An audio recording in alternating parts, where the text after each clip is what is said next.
program is part of the Scene Project's podcast network.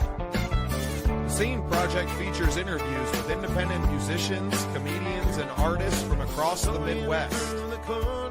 Become part of our community and support local art wherever you are.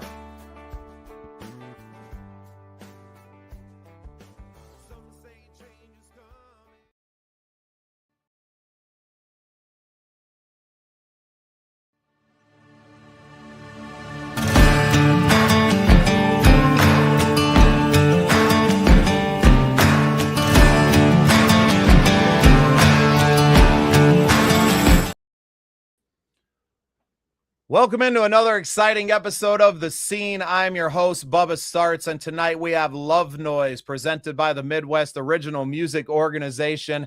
I'm thrilled tonight to welcome our guest, Dave Revels, to the show. Dave, welcome in. Happy to be here, Bubba. Thanks for having me.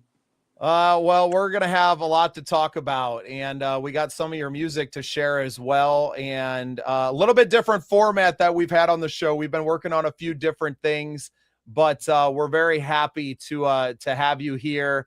Christina's already chiming in the chat as well, who we have her to thank for us having the chance to connect with one another. It's really thrilling to me to work with independent artists, and especially ones that have been around the block a time or two, like you, Dave. I feel like you're going to have some wisdom to impart on some of our young listeners and artists inside of the MOMO, as we call it. And but off the top, I'd love for you to just share a little bit of a little bit of your backstory. We'll get to know you, and then we're going to talk a lot of music tonight. Well, I've been in the industry about 50 years now, and I started out with a cappella. My first introduction was an a cappella group, a legendary group called The Persuasions. They work with every iconic rock artist you can think of: Joni Mitchell, Paul Simon, Bruce Springsteen, just keep naming, rattling off, Frank Zappa. And I learned harmony from one of the members, J. Otis Washington, when I was like 14 years old. And since that allowed me opportunities later when I auditioned for a classic American group called The Drifters. And I auditioned for them, and I became a member of The Drifters for 10 years. I've collaborated with different people like Yorma Kakinen from Jefferson Airplane. We wrote together a song called Birds and Sleeping Dogs.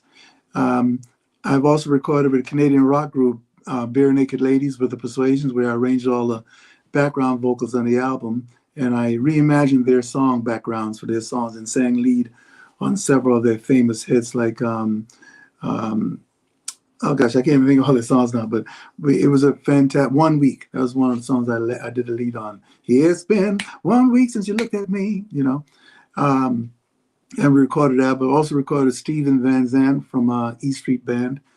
And I produced my own show called Shadows of the 60s. It's a Motown triple production, internationally touring show, which is out of love, actually, because I love Motown. That's where I cut my teeth on the Four Tops, and had the pleasure of meeting them as well and performing alongside them. So a little bit of my history is like that. I'm a singer-songwriter. My range of writing goes from reggae, calypso, Americana, R&B, soul, folk. Basically, whatever message the song wants, it comes out any way it wants to, and I don't stop it. So that's me in a nutshell.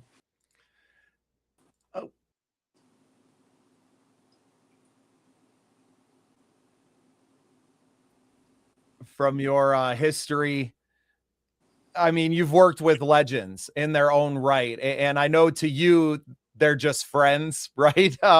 It's such a different relationship when you're kind of in it. A lot of these people you worked with before they became who a lot of us as music fans know them as, right? And when you're working in the studio and that, it's no different than the two of us would look at one another if we were in the studio working together. At the end of the day, you're all just musicians. And it reminds me of a conversation.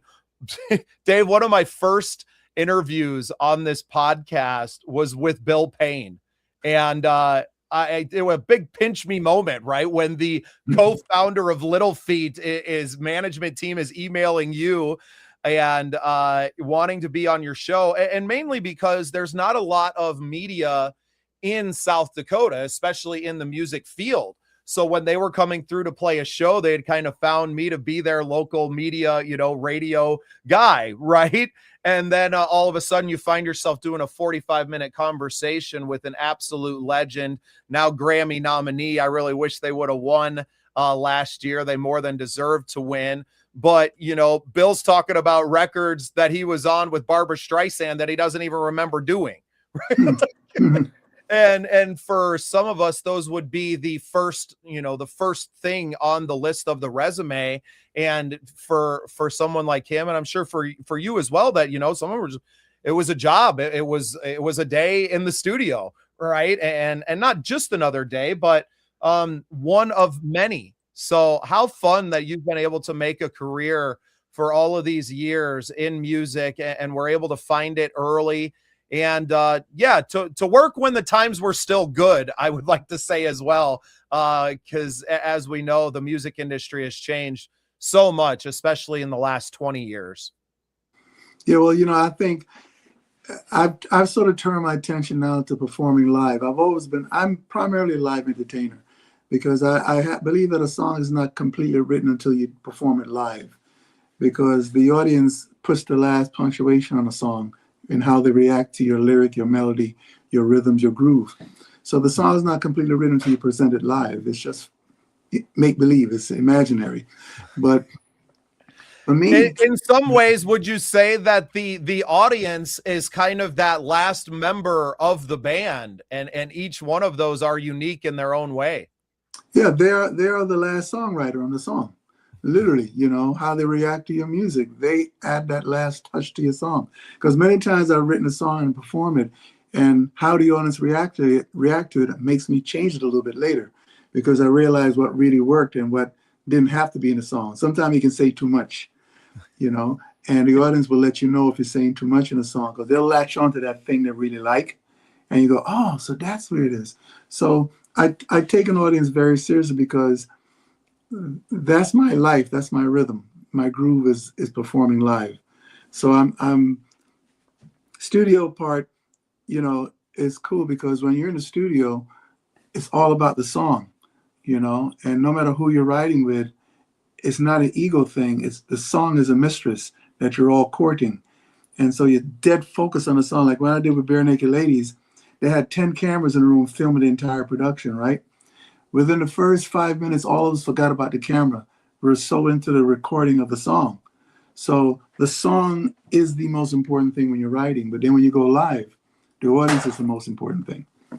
For me, anyway. See, and I come from the world where live performance is really all I've ever had. I have very little experience in a studio setting. I have a lot of experience in a podcast studio now, but most of my life was just performing. I was a busker. I really cut my teeth, I say, busking the beach in Venice Beach and working the boardwalk. And exactly like you said, is that audience will tell you. And later in my life, when I ended up in Mexico for a year and feeding myself in the centros of, what I would call rural Mexico, playing American music because it's all I knew, but seeing the reaction to it to people who probably don't even understand English. We weren't in a touristy area where a lot of people spoke the language, but they loved the songs. And it didn't matter if maybe they didn't understand every word that was being sung. They loved the song. And I love the way that you put it, that the song is a mistress. And it becomes about serving the song. And I've heard that from a lot of people, that, it's not about the ego when you get in that moment. And for great songwriters, that it is all about making the song as good as it can be, and not at all about how do I stand out in this process. No, I don't care who's in the room with me, because at the end, like I said, it's a song. That's the central focus why we walked in the room in the first place. So there's no ego tripping. There's no, I got to impress you with my singing, or I got to impress you with my lyric. No, it's whatever the song wants. It's like a baby has to be born, right? So you got to do everything to make that baby come out. So that's what a song is to me. And you are right. I think now with all the digital platforming and the streaming, there are a lot of people throwing music out there who have never been on stage performing. But I think it's going to come back to that, being on stage live, because that's the one thing they can't make artificial, you know.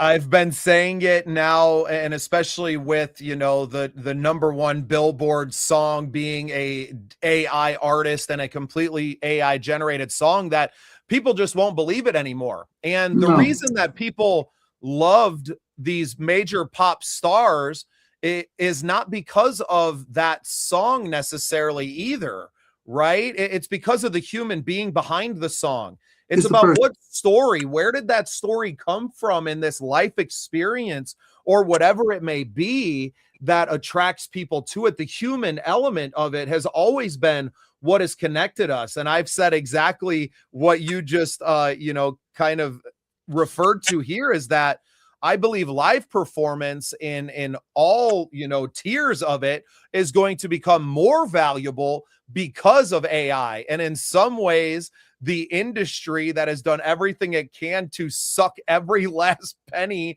out of this and to squeeze all of the blood from that stone has now actually given life to the independent creators who are writing their own music and going out there and performing it. And in fact, it's going to make us even more valuable over the next, decade and more. Very much so. I mean, like I said, you're a live entertainer, so am I. So, when you're standing in front of an audience, I call it the living room effect. Every theater I go to, every room I walk into, it's not their room, it's my living room. And they're all coming to my house. So when people come to your house to socialize, you take time to talk to everybody, you mingle, you laugh, you tell a joke, and you're having an experience. So to me, being on stage is the same thing. Every room I've ever played is my living room, and that's how I treat it, And when I do that, I'm very relaxed. I don't put on airs. Like, I learned this a long time ago. Like, when I used to tour with every iconic legend you can think about from rock and roll: Bo Diddley, Del Shannon, Jerry Lee Lewis, Dee Clark, Jared Butler, Leslie Gore, even Fabian, Fats Domino, Frankie Ford, just keep going. Benny King, Gene Chandler. Everybody, when they were laughing with you backstage and they walked to the curtain and went to the audience, it was the same person. There was no airs put on. They were the same character I was laughing with backstage. So it taught me a valuable lesson early, is to be myself. Because here's the thing I give advice to anybody: be yourself, and people are either going to love you or not. Who cares? You have to be yourself, because if you make a false creation of you, you'll be miserable. Because suppose it's fake character you put together, people fall in love with. You're doomed to be that fake guy or fake girl for the rest of your life, and you'll be miserable as hell. So learn to accept you, be you. And if somebody, like Benny King told me, he said, Dave, I said, Benny, what advice you to give me as a songwriter? He said, just write what you feel, what you believe in, don't copy anybody. And if one of your songs take off, your entire catalog becomes of value, because people want to hear who you are. So I've learned that lesson early. So I don't worry about finishing a race before anybody. I'm just being me, man. That's beautiful. And I think that I've always lived that way. I've only written from my own experience. I've never been someone that, like, I've never sat down with the intention of, like, I'm going to write a song today. It's been, I have to get this emotion out of me. I have to find a way to communicate this feeling, and good or bad. Right. And so that's kind of how I've always approached songwriting, but I've never said it that way. I guess I've approached my shows in that manner, like you've said, but I said it differently, where it was like, I'm coming to your house, right? And I'm not necessarily trying to to stomp on that, but I never treated it like that, because I would do exactly like you're saying, especially in these smaller places. In South Dakota, we're very blessed to have a lot of music venues, but most of these places that host live music are bar and grill type places. There's no stage. You have a place in the corner. So we spend a lot of time just getting to know these people, but a lot of them are regulars to that space and are not necessarily coming to see that. I haven't performed in a lot of theaters and have never or haven't yet achieved that space to where people are buying tickets and coming out to see me perform my music, right? It's been more of I'm performing in your space, and I want to make sure that, you know, while I'm not someone who takes a lot of requests, I play enough a variation of music that I kind of throw it all out there in the first 5 songs going, this is kind of what I do. If you like any of these, then you're going to enjoy what I do tonight. Right. And that's kind of the introduction to it. And a lot of my original music falls in line with a lot of the cover music that I'm tending to play at these. You know, some of these shows are 3-4 hours long. I've maybe written an hour ish of original music that I would, you know, take out and perform in my career. So, but I've always treated it more in the way that you described it, as that I'm here to entertain you as if you were a guest in my house, but this is your space. And yeah, really, really great points there for young musicians to grab onto. Don't try to be someone else. Just go be yourself. And I heard it put this way from an actor. I was at a business conference last year around this time, and the actor had been, you know, the 1,000 interviews, and he said one of the greatest pieces of advice that he had received early on in his career from one of his acting coaches was that, you know, 30% of the people are gonna hate you because you remind them of someone that they hate in their life already. You know, another 40% of those people just don't care whatsoever, and 30% of those people are going to like you for whatever reason. You remind them of so and so, or they just like your vibe. Like just go find your 30%, and you can't do that by pretending to be something that you're not. No, I mean, the thing about it, when you meet somebody, you want to have a intimate relationship with someone where you want to really have them in your life. You don't start off by calling yourself somebody else's name. Hi, I'm Alphonse. You know, you tell them who you are, and either they like you or they don't. And no amount of trying is going to convince them to like you if they don't. So, you know, when you take a stage, at least for me, I'm being myself. That's all it is. You know, I like being on stage. I like looking at people and actually conversing with them, because, like I said, it's a very intimate relationship between an artist and an audience for me, because you never know why someone came to a show. You know, they could be very depressed, man. You know, they could be suicidal. They could be terminally ill. They could have just had a devastating loss. And they're there because they want to feel good that night, that day, and you're it. So I have to present myself in a way that I don't take them for granted. I don't take the fact that they got in a car, no matter what the reason, they got in a car, they drove to this venue to sit down, have a beer, have a cocktail or a wine, to listen to some music, and you're the music. That's huge. So how dare you think so much of yourself that you think it's all about you? No, it's about that person sitting in that chair. And that's how I approach all of my presentations live, you know. I love it. I wish that and you know what, we're going to come on tour. We're going to get to see you perform live one day, and we're going to have you on a songwriter showcase that we host with our road show. I was going to say I wish I could have you, but we're going to get to that, and we might get there a little bit sooner than either one of us are thinking right now. But I want to share some of your music with everybody, and to come on here and to do this. Bring up a couple of comments here. Soul Impact, how music saved us. This is one of our co-hosts here on the Scene Project Network. This is Willie Thornton, and he says, gotta stay true to who you are no matter what, because your story ain't gonna come out the way it should if you pretend. And I couldn't have said it better myself, Willie. You got a great point. He also says that Monkey says hi to me. That's his daughter, Cheyenne. So, hey, Monkey, thanks for watching, guys. We appreciate you so much to join us here. And this is a friend of mine, Preston Jones. Dave, me and Preston played one of the biggest shows of both of our lives on an amphitheater stage here in South Dakota for about 3,500 people, opening up for a band called Armchair Boogie out of Wisconsin, and played nothing but 45 minutes of original music. And it was, I mean, to this day, really the pinnacle of my career. And to share this with someone that, you know, a little inside baseball, you know, Preston and I did a little bit of time together in the prison system here in South Dakota. And we played together and got to know each other playing in the gospel choir band, right? In our full gospel band that we were making music there. And I would say that that time and that relationship that we forged has served both of us very well. So shout out to Jones, whose birthday it was just yesterday too. So happy birthday, Jonesy. Appreciate you, brother.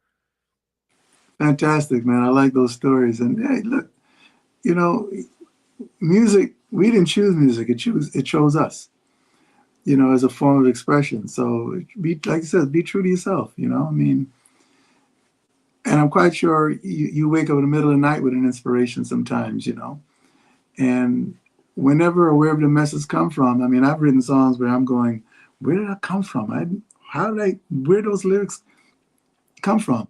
You know, and they come from that place that you can't seek it out if you wanted to. It finds you, you know, because your spirit is open to it, and it senses your spirit is open and it comes to you, you know, and that's what I think of writing. So, yeah, I've done the formalized style of writing where you sit in a room with 5 people and they close you up in an apartment for a week, and you're ordering food and you're tasked with writing, you know, 24 songs. I hate it. You know, I did it once and I never did it again. It's not my thing.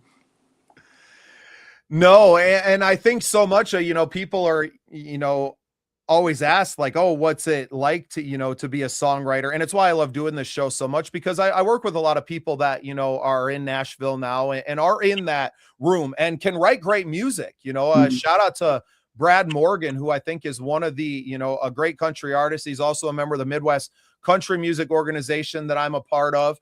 And he's been in Nashville for a while now. And they do that a lot where they're going into these writers' rooms and with really focus on, we're going to make a song and not necessarily write a hit, but we're going to write a good song and serve that. And I think he's incredible at it. But I just don't know if I have that. What I'm more trying to do is to live in a way that I am open to that inspiration, to that inspirational moment. And the hardest part for me, especially as I've busied my life, is to remain open to those moments and to give myself the space to be inspired. And it's really something that I'm going to focus a lot over. You know, in this next year, I had a lot of songs that I needed to get out, right? And I just released a new EP this year, and it's like I almost didn't want to be open to writing more because they were all just stuck up here. And it's like, well, I only have so much space for these songs as well. If I'm not able to kind of capture them and at least get them out, that it would be hard for me to just keep writing more and more and more without ever having them on the record, if you will, for lack of a better term, and exactly why we have the term. I feel now having some of these out, you know, some of these songs I've been kicking around in my head for 10 years. They only existed there. And now that I have those out, I feel like I'm opening up and freeing up some of this space to be inspired again and to not be afraid to pick up the guitar and write something new, or, you know, to feel that inspiration and to let it just kind of flow through me. I've said a lot in my life that I am merely the vessel for which the song has been able to come through and not necessarily the songwriter at all. Well, I learned too that don't cut that stream off artificially. Like I did it once and I had a writer's block for 10 years after doing it. I was writing a lot of songs, but I wasn't recording them. And I said, you know, let me just stop writing, let's record the ones I've written. And what I did was I cut my muse off just to write just to record what I'd already written. And for 10 years, I had a writer's block where I wasn't writing anything that was meant anything to me. And I just couldn't put the thoughts together, because I chopped off that vein that was my soul, my muse. So my advice to anybody is, don't ever put down your guitar, your piano, whatever you use to facilitate your writing. Keep writing them. Who cares? Write a billion songs. It's necessary. Don't stop, you know. Dave, I'm intrigued by that. How did you overcome that? The writer's block, right? How did that come? How did it come back? How did you reconnect with the muse after that? Singing live and experiencing people and the emotions around me. Going for walks where, you know, you hear tidbits of people's conversations, or you witness somebody doing something and it triggered your mind and an emotion, and slowly came back where I wanted to say something. I had something to say again, because it's all about having something to say. You know, you have to feel that urge that there's something you want to say. I got to say this. I got to write this down. And slowly that came back where I became engaged with, you know, things around me and things I was feeling, and I just started writing. It just came back like that. And I wasn't thinking about it too hard. You know, that's what I think the key was. I didn't dwell on the fact that, oh man, shit, I can't write these words, oh man. No, I just let my emotions come forward, and it came back, you know. And I'll never leave my love again. Well, I think this is a great point to jump in and share some of your music. We got some of them dialed up here. I'd like to start with Celebrate the Change in You, because we've talked a lot about change in here, and kind of sharing my story about the time that I've done in my life. I feel like that's a great place to start. You have a little bit to tell us about the song before we listen to it. I try not to say too much about what a song means to me, because I learned that people get their own message out of a song. Except the one thing I will say, that what's inspired the song was the word change and the idea of change. We can't stop change in our lives. And most people are intimidated by when things change in their circumstance. They panic or they lose their confidence. And what I'm trying to say is embrace it. You can't stop it. So embrace change. You know, look at yourself in the mirror. Look at a picture of yourself 15 years ago and look at yourself in the mirror now. You've changed. And you couldn't stop that change. So the idea of the song is to embrace change in your life. Celebrate it, embrace it. Beautiful. Well, this is Celebrate the Change in You by our friend Dave Revels.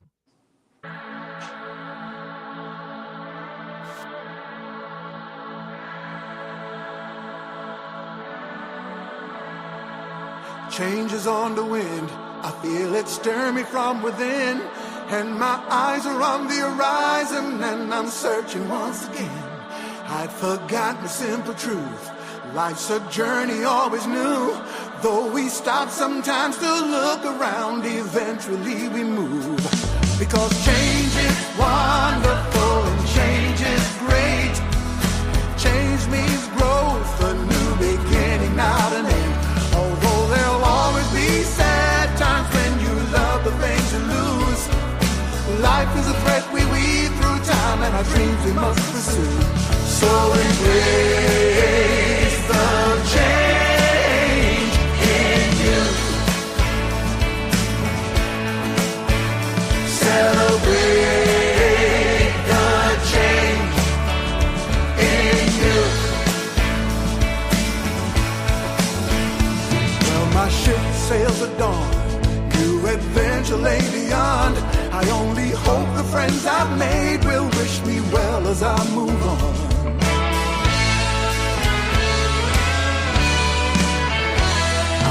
Carry their memories to color my world, forever a part of my destiny and the lessons I've learned. That change is wonderful and change is great. Change means growth, a new beginning, not an end. Although there'll always be sad times when you love the things you lose. Life is a thread we weave through time, and our dreams we must pursue. So embrace the change in you. Celebrate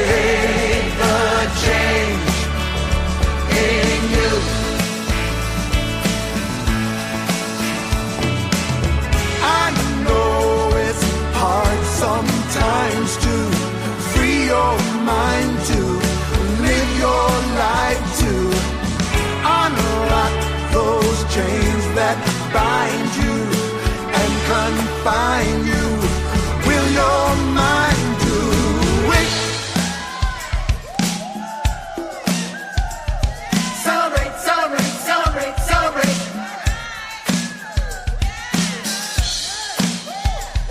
Celebrate, celebrate, celebrate, celebrate. Celebrate. So embrace the change in you. Celebrate the change in you. So embrace the change in you. Celebrate, celebrate, celebrate. Celebrate, celebrate, celebrate. Celebrate the change in you. Celebrate, celebrate, celebrate. Celebrate, celebrate, celebrate. So embrace the change in you. Celebrate, celebrate, celebrate. Celebrate, celebrate, celebrate. Celebrate the change. That's a great song with an incredible message, Dave. I really appreciate that one as someone who has changed an incredible amount over the course of my life. I am a big fan of it. Thank you very much. You know, like I said, we've all battled the idea of change in our lives, you know, and it's a battle you can't win. So you have to embrace it and make the best of everything that happens to you. Because I believe everything is like when an opportunity comes, Bubba, you don't be scared. You know, obviously it was meant for you to have it. That's why it came in your path, you know. And I think a lot of people sabotage themselves because they're afraid of this unknown. But unknowns can lead to some fantastic places, you know. Right. Well, and we talked a little bit before we jumped on live tonight about the comfort that I was experiencing, you know, kind of working in the factory and living that life after my prison time, where I was told again, like, you have to do these things, right? Because of parole and the things that, you know, you have to have a job, you have to have all these things.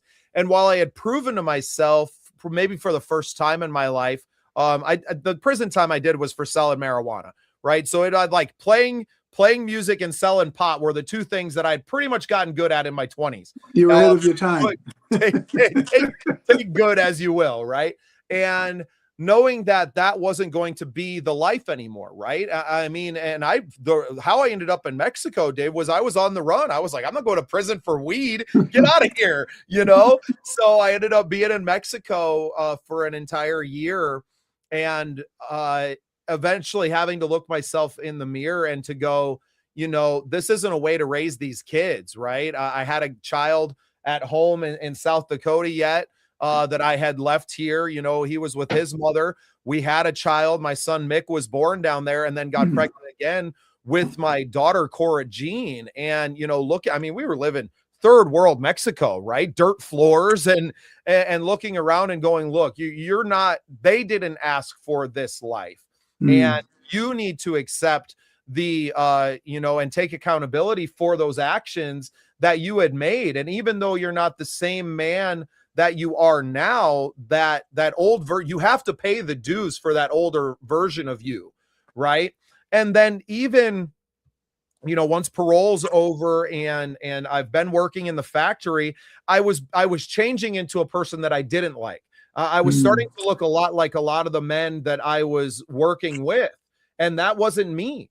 You know, I was looking at these men with broken bodies and addictions of their own again, just being and myself, you know, coming home and drinking a 6-pack of Miller Lite every night afterwards because your body's beaten and broken. And I had to look in the mirror again and say, is this what you want? Because you can do this. It's taking years off the end of your life, but you know, you've proven now that you can show up and to live this life as well. And it was completely not what I wanted out of life. I wanted more.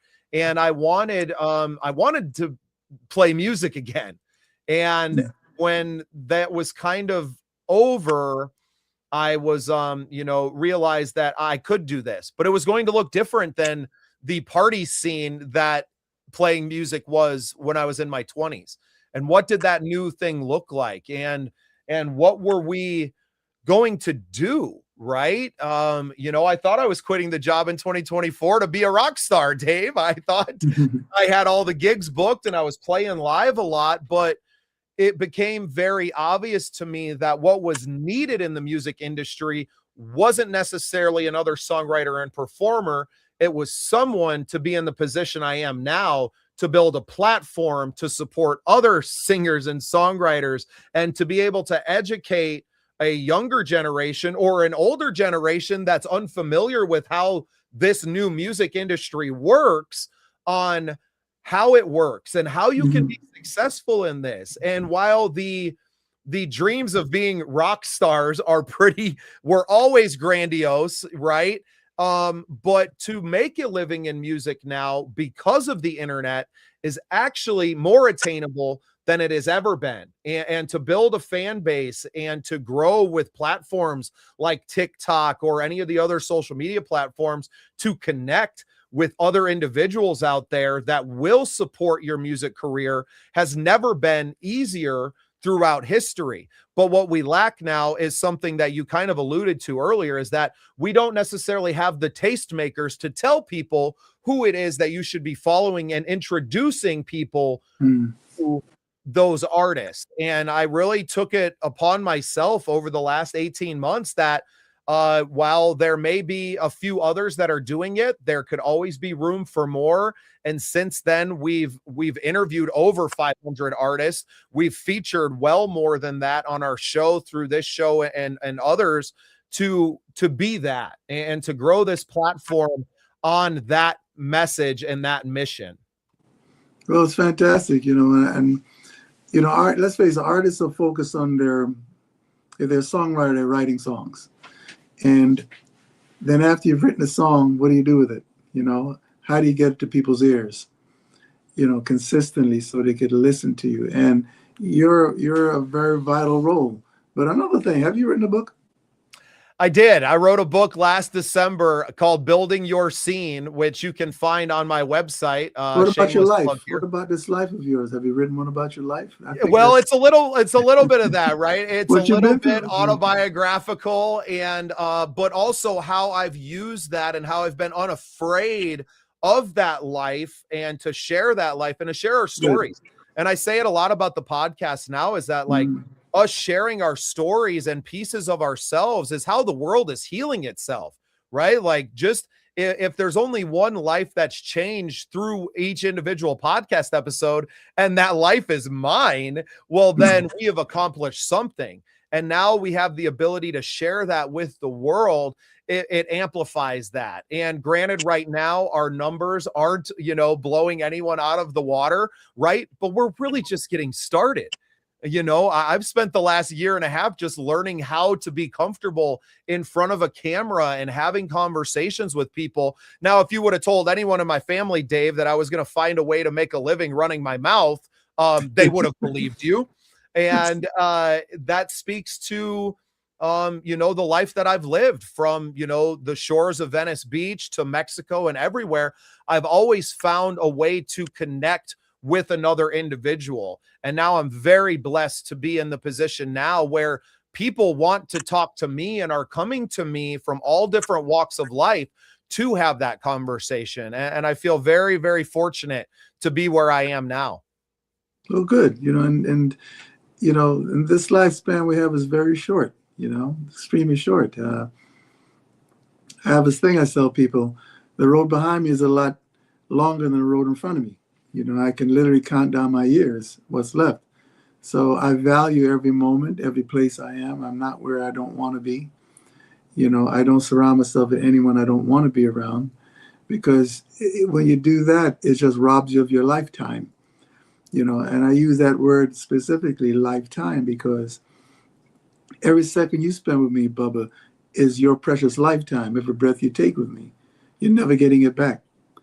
So I've learned not to waste people's lifetime or my own, because every second I give them, I can't get back.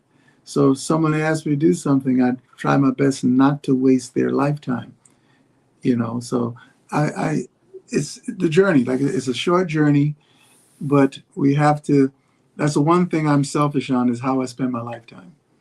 Everything else I'm open to, but not how I spend my lifetime. And Dave, it's exactly what you just pointed out there, that I had to get away from the factory. I had to get out of that life and that cycle that it was building around me, and the person that it was changing me into, or that I was allowing myself to be changed into. I believe that as songwriters and storytellers, and now someone who gets to capture those stories and to help others tell theirs, that I was always destined for more. And not that I'm putting myself above anyone else, but I have this ability to make someone comfortable to share their story, to be comfortable sharing my own story, right? And now I've coupled those skills with all of the production skills and the ability to, there's no one behind the scenes here but me, right? Like, I'm running all of these and making sure that the whole show flows while also hosting it. A lot of people don't have that, that's my ADD probably, right? That I'm wielding as a superpower, but I've spent most of my life rubbing my belly and patting my head and singing a song at the same time, right? So this makes sense to me. Shout out to Sarah, a nice long one I'm going to read off here. So, you're doing amazing things, watching you be successful and doing exactly what my entire goal is. I don't know if I could have expressed it better. As someone who understands where you are coming from, I want to thank you for doing what you're doing. And Sarah has offered to help us and to wanting to grow with us in some of these things. So shout out to you, Sarah. Thanks for tuning in tonight. And I look forward to teaching as many people as I can these things that I've learned, right? Because I'm not special. Everything that I've learned how to do, you can learn as well. It's going to come down to a lot of dedication to that craft. You're going to have to put in your time to get good at these things, especially if you've never done them before. But I promise you, if you have that willpower, nothing can stop you. Right. And that's really what, my book is about. That's what my life and so much of this podcast has become about, is that if you want it bad enough, you will do everything with your life force and that lifetime to get there. And it doesn't happen overnight. It doesn't happen overnight for even the people that it looks like it happens overnight for. A lot of what we see in the life of an artist is the tip of that iceberg. And you don't see the decades of work that have gone into creating that human being. No, like it says, it takes some people forever to understand that. And some people come in this life and exit this life and never understand that, and it's how deep you want to go into your own self, how deep do you want to travel within your own psyche, and there's so many distractions in this world that prevent people from taking their journey. The distraction could be they need to put food on the table. They need to stay in one place, and so when you're blessed with the ability to move freely throughout the world, that's an amazing blessing and a gift that you have been bestowed with. And I think artists have that potentiality to expand their horizon and their thought pattern with people and understanding by traveling and engaging with people, And being a voice for those that don't have that, right? And I know AI music is a huge topic of discussion these days in the music world and otherwise. I think it's incredible in the way that it allows someone who maybe doesn't have the musical talent to be able to get those feelings out and to hear it in a song. Now, there's hardly any music left in the commercial music business anyway, so it doesn't bother me. You're not taking food off of my family's plate, because ultimately someone who can create a song on Suno who doesn't have a voice and doesn't have the ability to play an instrument can never go and take a space from me inside of the music venues that we play. They can never go perform live. And we alluded to that a little bit earlier as well, as that, live performance, I believe, is going to become even more valuable for that exact reason. But I think it's incredible that now people that have these stories to tell have an ability to bring that to life as a song. Right now, they will never know the exaltation, right? The exalting feeling of creating that with your bare hands, right? But it can give people a little bit of a taste of that. And I've seen it. And I think that that's a really cool element to the AI. I find myself as maybe a minority in that respect, because so many musicians and artists are seeing it as a threat to who they are and what they do. But that artificial intelligence is just that. It's artificial. It's never going to have those true human experiences to offer, and that ability to connect with another human being, which is what songwriting and music are always meant to be, and why they will always be essential. And they have been for time memorial, right? Like as long as I think that we've been Homo sapiens, and maybe even before that, Dave. I would love. I hope my son, he wants to be a archaeologist, and maybe this is a little bit of an anthropology thing, but before there were humans with language, was there music then as well, right? Like, how far back does this really go? Hundreds of thousands of years, possibly, that this form of being has been connected by sounds and by feelings. And what is a songwriter but someone who is open to that inspiration that can bring that forth? I think with the artificial, because interesting you'll be talking about that, because someone sent me a song that was created AI. They wrote the lyrics and the melody, but it was an AI singer. And it sounded pretty good. But I think if you're going to introduce AI into the music industry, it should have a category all itself. It shouldn't blend into the category with actual artists who are singing with their breath in their lungs. They should have a whole new category, like Billboard had R&B or pop or whatever. There should be a whole, category for artificial intelligent voices and songs, so that you're not competing directly with it, because it's not fair, because it's coming from somewhere else. And no offense on it, but that's just my opinion. No, these songs sound better than anything I've ever written or recorded in my life. I've heard some beautiful things, but again, it should have its own category, in my opinion. It should not. It's more like a video game almost, right? Yeah, like yeah. It should be. Yeah. You can't stop competition. Well, what did I say about change earlier? You can't stop change. So you got to find a way to embrace it. So my way of doing it is, I know it works for some people. Hold on a second. I have a buddy here that wants to come up and say hi. This is Spicy. So hey, Spicy, welcome to the show. Thanks for being part of the scene. But I didn't even ask, who's the singer on the track? Oh, it's a program, and yeah, that's, okay, but it should be its own category and not blended into the regular music categories, and artists that are actually sweating and breathing and expelling air from their lungs. Does it make sense? Yeah, totally. And I'm sure there will be. There's already a lot of talk about that in the industry. And I think it's a useful tool, as Willie has stated here, used properly. I mean, we use a lot of AI editors and chopping up our shorts. We use it to do that, because I can't afford to pay a human being to do all of the hours of work that it would take them, when the artificial intelligence can do it in a matter of minutes. Right. It's a helpful tool. It's definitely a helpful tool. I mean, anybody who's ever used Chat GPT knows that.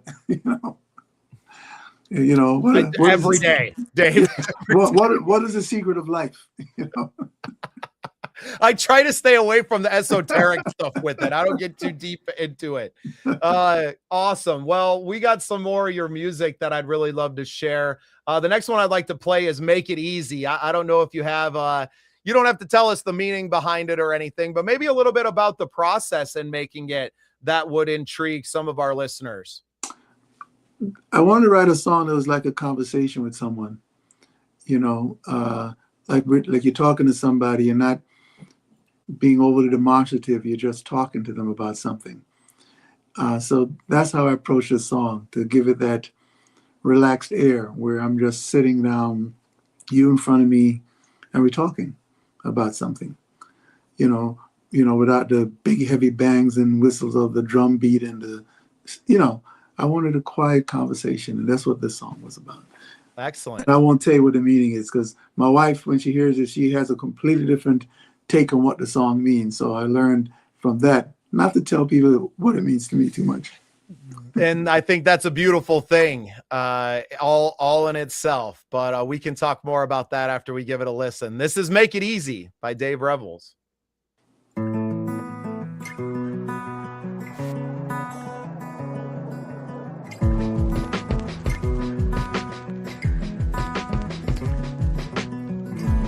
I've been trying to flow like water, seeking a path of least resistance. When you shout, I tend to yield my ground, afraid of losing something I seem to feel I need. But the weight upon my shoulders and the pain that fills my soul, knowing you don't really care what I have to say, it hurts too much to stay, so I have to go away. Make it easy, let's do this well. No more crying, and no need for us to yell. You go your way, and I will go mine. I look forward to my tomorrows, now that I'm through with yesterday. When I close this door behind me, I leave one world, I leave one life. The air outside I breathe is fresh, so sweet and clear. I go at peace inclined to reach a happier state of mind. And I don't hold one thing against you, only you can know your heart. There was a time we thought we knew each other well. Now we're so much less than friends, and our love is at its end. So make it easy, let's do this well. No more crying, and no need for us to yell. You go your way, and I will go mine. I look forward to my tomorrows, now that I'm through with yesterday. One long kiss goodbye to the seasons of time, when you were a friend of mine. Except that every story has an end, but now we need to try again, somewhere and with someone else. Make it easy, let's do this well. No more crying, and no need for us to yell. You go your way, and I will go mine. I look forward to my tomorrows, now that I'm through with yesterday. Easy, let's do this well. No more crying, and no need for us to yell. You go your way, and I will go mine. Beautiful song, Dave. Thank you. Absolutely beautiful. You Make It Easy. I know that one was done with a friend of yours, Tom Mix, correct? No, that one, I have multiple partners. This one was done with a guy by the name of Willie Weist. He now is in Florida, but he was one of my musical, I call them geniuses, resident genius. People who understand what it is I want to say, and they work with my ideas well. So he was the one of the first person I collaborated with. Tom Buchel came a lot later, and you might have a couple of things with him too. Matter of fact, Celebrate the Change was with Tom. Okay. Okay. Yeah. I was just kind of looking through the songs that we had and Yeah. Celebrate the Change. I'm sorry. Yeah. I looked at the wrong song. Yeah. Looked at the wrong song. So much going on here. I don't make it easy on myself at any point, Dave. In fact, I make it harder by the day, it feels like, but it's all from a place of love. I know we had a comment here from our partner, Willie, and he wanted to extend an invitation to you to come and tell your story on his podcast, Soul Impact. I'd love that. Saved us. So I'll make sure you guys get connected. And yeah, and that's really what we're all about here at the Scene Projects. I knew starting it out that it was more than one show. That's why it was always the projects and not just singular, that it was many things. And now we have 4 different networks that I've started and just kind of occupying a little bit of space, planting the seeds, if you will. I can see you're a big plant guy as well, or at least someone in the house is. We all got green thumbs. That's something that's been carried over since I was a teenager. We're all the whole family.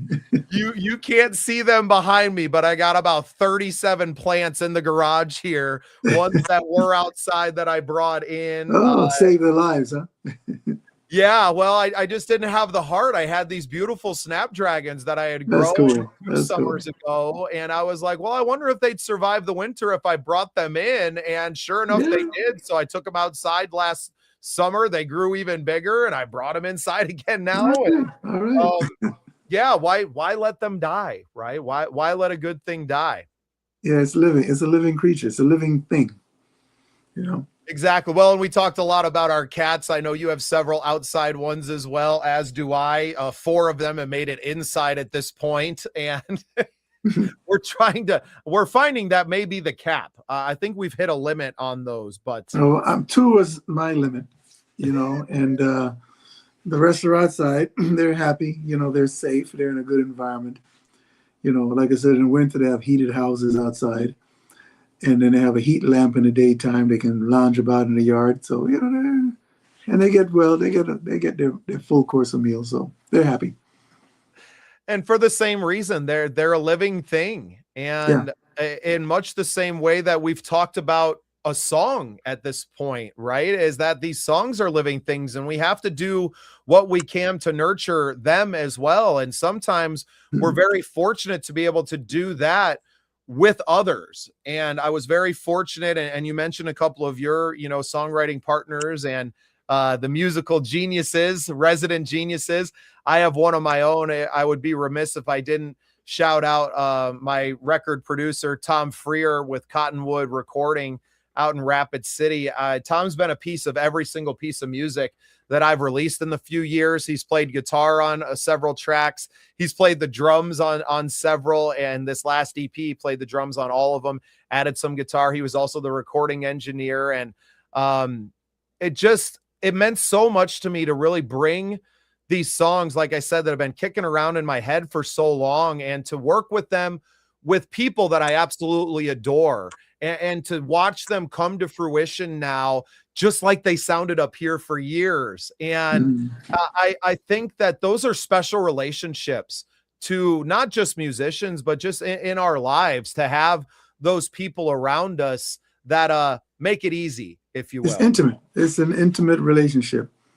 You know, that's why when songwriters break up, it's like a love affair going south. You know, all the writers you've ever heard about that collaborated, if they broke apart, there was, you know, Simon and Garfunkel, you know, name one, you know, Lennon and McCartney. When the break comes, it's painful.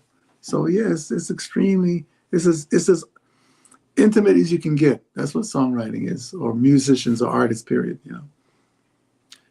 Well, because it's coming from a very vulnerable place a lot of times, and you have to be able to put a lot of trust in others to share that with them. And yeah. I've never necessarily written. Now, this was all in the recording process that this is done, but I look forward in this next, this next phase, I guess, of my career and being more of a mentor, that I hope to do a lot more co-writing in the next, couple of decades of my career, and to help others to bring out those things and to bring out those emotions and to work on these songs, if for nothing than just delivering that baby, if you will. Oh yeah, giving birth to something of benefit to the world, And we never know where a song is going to go. Let's face it, we're, like he says, we're the conduits, in that cosmic stream, things come to us, and we never know where it goes. Like, you write a song, and next thing you know, it touches somebody in a way that you never imagined. So we have a purpose in life, and that's our purpose, and we're not doing it. It's not a showing off thing. It's just something we can't stop doing. It just keeps coming, Well, I don't want to keep you too much longer. We got one last song to share with our audience right now. And the name of this one is Change Gonna Come. And what a fitting song to finish with. I feel like Sam Cooke. I could tell you a story about that, Bubba. I'd love to hear it. Briefly, I was in the studio recording some other songs, and towards the end of the session, we just started jamming this song, and I started singing it. And William Wiest hit the record button, and he came out on the piano. Everybody was there, the musicians, everyone. And we just started doing it. So it's a live take. It's not planned. It was just live, completely live. And guess what? Then we lost that master of it, because it was done in a system that became antiquated. And so the recording is the only recording I have of it. That's it. Incredible. Well, we're going to share it now. This is Change Gonna Come by Dave Revels and his friends, recorded in one take in the studio. Sam Cooke song. Awesome. Love it. What a great songwriter and performer Sam Cooke. Too. Incredible, Dave. Well, I want to thank you so much for spending some time with me tonight. This has been a great experience for me, and I hope for you as well. And anytime you got some new music to share, we'd love to play it here as well. But thank you. I'm working on some new stuff right now. It's different from what you heard already. Very different. Fantastic. Well, this is Change Gonna Come, performed by Dave and the guys.